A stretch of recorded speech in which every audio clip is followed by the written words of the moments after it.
other part of it is the flat. That's a guiding principle as well. This one takes more skill than just kissing the mirror.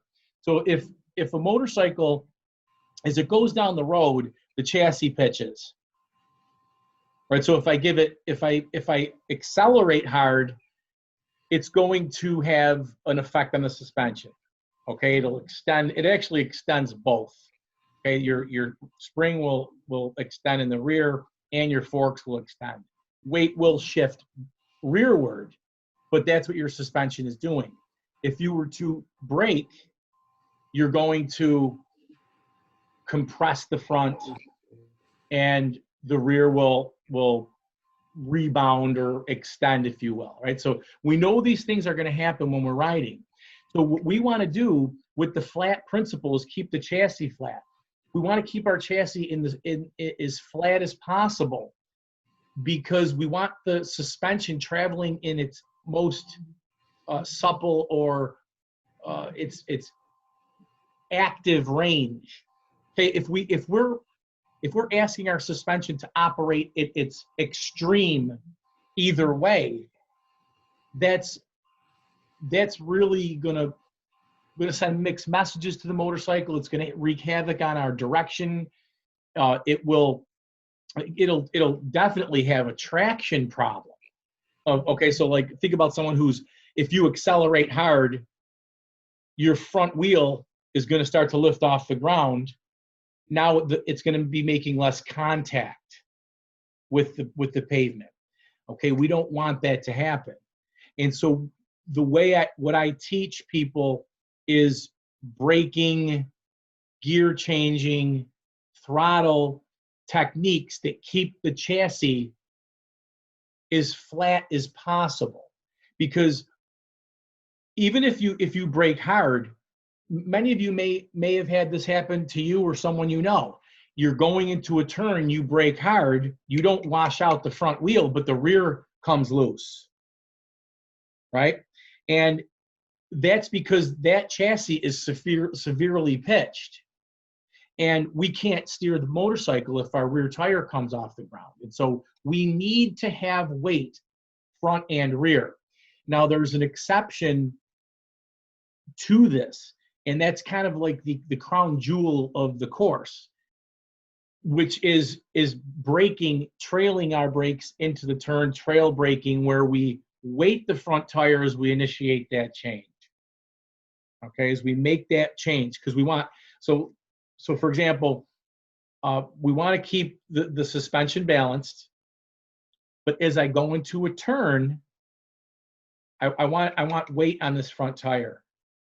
Because I mean, you guys ever gone over? You ever go like Route 555 in Ohio, or some of these roads where they're like this, and then they're so hilly, and then you get to the crest, and then right when you get to the top, you see that the road shifts this direction. Well, think about you're trying to change direction on a front tire that's barely touching the surface of the road. As you crest that hill, it's unloading your suspension, and now you're like, oh, the road's turning, but there's no weight on the front tire. And so you go to make that turn, like hopefully it gets enough grip to make that turn. That's an extreme case of what happens if you use basic training at a spirited motorcycling pace. So if you're sport riding in the twisties and you get all your braking done before you turn in, you're going to release the brakes before you make that turn in, which is going to rebound the suspension, and it's going to lift your tire off the ground. And that it not fully, but it's not going to be as weighted for that nice turn in, right? We want to weight that tire as we make that turn. And there's ways to do this while keeping the motorcycle relatively flat still, because we need to keep the rear tire down. So those are the guiding principles, straight and flat. And the flat, again, is more, that's more of a fine tuning activity that you have to work on, because kissing the mirror is something that people can really, really get quickly. And I've had people just say, that's all I got from the track day today, and they were satisfied. Now, So the straight and flat are the guiding principles. What the flat principle gives you is predictable steering. And I used to say better traction, but people say, well, what's better traction? What I mean by that is you get a better distribution of traction between the front and rear. So think about it ideally like this. We know that the weight's going to be shifting constantly. We can't stop that. It's impossible, right? The suspension's going to be going up and down. Weight's going to shift when we start and stop, right? We know this. But there are real things we can do to minimize that chassis pitch. And the reason is we want to keep the tires down. We want to keep them as balanced as we can. And so that's what I mean by better traction. Another thing is you're going to get more predictable steering. And so if let's say you roll on the throttle hard as you exit a turn, what's happening is you shift the weight rearward to the front suspension. Now, on most motorcycles, it's rebounding and it's extending to its fullest length.